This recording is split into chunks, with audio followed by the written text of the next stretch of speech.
College Football 26 drops in just a couple days, so that means that everyone's wondering, what are going to be the best new plays and strategies? But what if I told you that I know 3 things that are going to work in this game because they've worked in all football simulation games because they're based off of actual football principles? If you're relatively new to football or you just played College Football 25 casually, I'm very confident that by the end of this video, you'll have 3 actionable strategies to take with you for College Football 26. For starters, let's talk about your defensive formation. I'm willing to bet that if we hopped on TikTok right now and just searched best defensive plays College Football 25, we're probably going to get some weird like loop blitz or something crazy out of like the dime or the nickel 3-3-5. And the video creators may have a point and they might be really good individual plays. But if somebody says, hey, I'm going to use this formation all of the time no matter what, that should probably raise some red flags. And to explain, let's go to the whiteboard. So for starters, it's important we talk about the default offense in today's game, both in college and in the NFL. And this is what it is. On offense, we have what is called 11 personnel. That means that there's 1 running back and 1 tight end on the field. In other words, what that means is that there are 3 receivers on the field. So naturally, to counter that,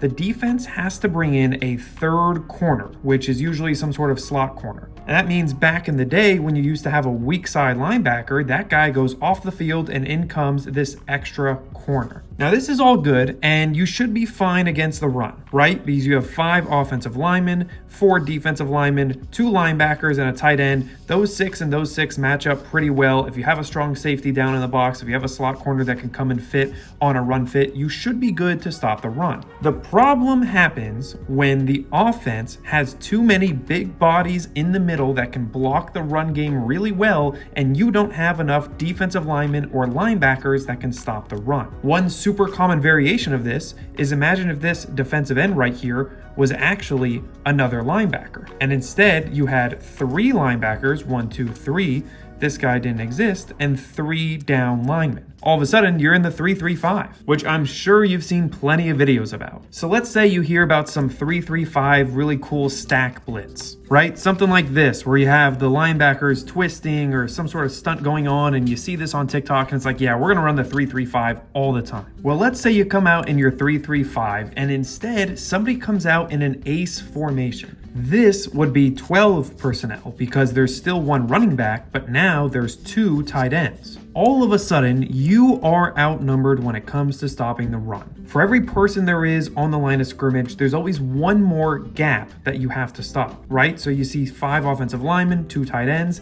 That means there's 7 guys, which means there's 8 gaps. And all of a sudden, if you have to fill all 8 of these gaps in order to stop the run, you only have 6 guys that are really actually pretty good at stopping the run. Yeah, your strong safety might be able to put up a fight if he's like a really good run stopper. And yeah, your slot corner, if he's really gritty or tough or something, might be able to put up a fight. But in reality, what you are asking to do is for these guys to get involved in the run fit here and help plug 2 of the remaining gaps. Whether your defensive ends have contain and these guys are actually fitting in the middle of the play, or if your defensive ends are, going just outside shade of the tackles, these guys are going inside, and all of a sudden their run fits are literally to play contain. That is tough. That is not a good matchup for you as a defender to expect some 205-pound, 5'9" slot corner to be able to win a matchup against a left tackle or a big tight end. That's why if I personally see somebody that is only running the 3-3-5 or that dime 3-2-6,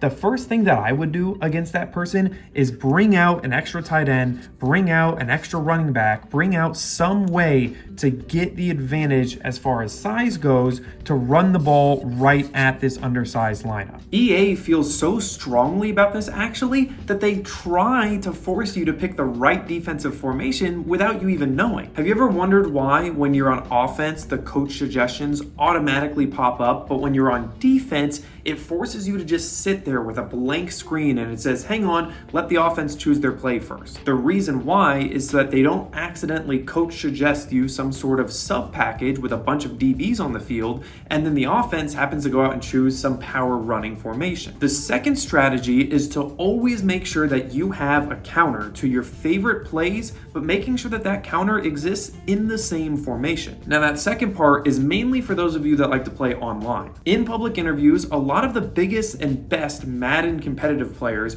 love to tell you that if you come out in a formation and you only have 1 or 2 plays that you run out of that formation, they're going to be able to identify that and take advantage of that instantly. Because if you're on offense playing online and you choose a formation, it may not mean much to you, but the defense is always going to be able to see what formation you selected. And if every time you run shotgun ace offset and every time that formation happens to be selected, you're always running the touch pass, they are going to start to assume that that's what's coming. Even if you have 20 or 30 different plays across 15 or 20 different formations, if you actually do the math, there's probably 5 or 6 plays that are the only play that you love to run in that formation. Which means anybody that's paying half decent attention when they're playing against you is going to know that when you run this formation, that this play is coming. That's why if you watch a lot of the most popular offenses in the NFL today, guys like Kyle Shanahan or Sean McVay, their run game, their play action pass game, their deep shot game, all of it looks so similar. And for every formation that they have a go-to play that they like, they have a counter ready to go alongside that.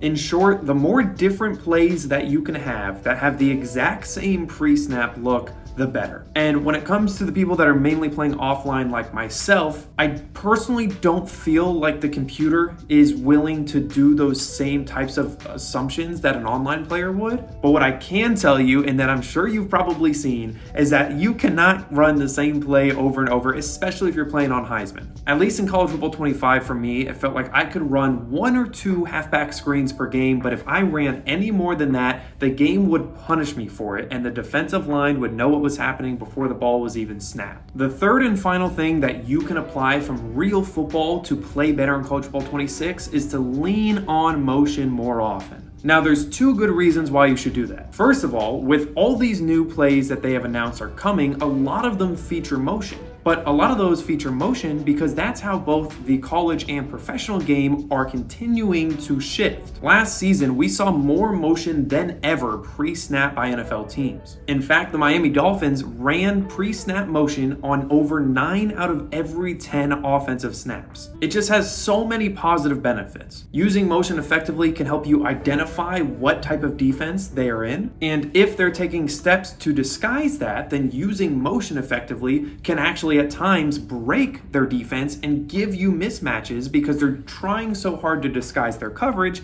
that they end up just not being able to cover. Like, imagine if they're in straight man-to-man and they follow you across the middle of the field. That's kind of like the default way that people use motion to try and see if it's man or zone. But imagine if they know that you're looking for that. So then they go and they turn on that they shouldn't follow and they shouldn't readjust if there's any sort of motion. Well, then all of a sudden you got a receiver that's across the field and his man that he's supposed to be being covered by is on the other side of the field. But the third and probably my favorite reason why I like motion so much is because if you're playing against other people, it is a great window dressing. Let's say you really want to throw a deep comeback on the left-hand side because you got a really good one-on-one matchup. Well, one way to hopefully keep the user in the center of the field and force them to cover the middle is to use motion. Whether you motion the slot from the right towards the comeback side and then throw him on a drag right back across the middle of the field to force the user to follow him, or you motion the slot guy that's with your comeback route that you care about, motion him away from the comeback and see if the user is going to go follow. But all right, those are the 3 things that I'm going to be doing in College Football 26 more than ever. I'm going to lean on motion, I'm going to make sure my personnel matches, and I'm going to have counters for all my favorite plays. And honestly, just talking about this has me excited, so hopefully you're as excited as I am for College Football 26. And when that game comes, I hope to see you around here for all kinds of things, data-driven experiments, some really, really in-depth rebuilds, and honestly, whatever else allows me to play this game as much as possible. Hopefully I see you then. Peace out.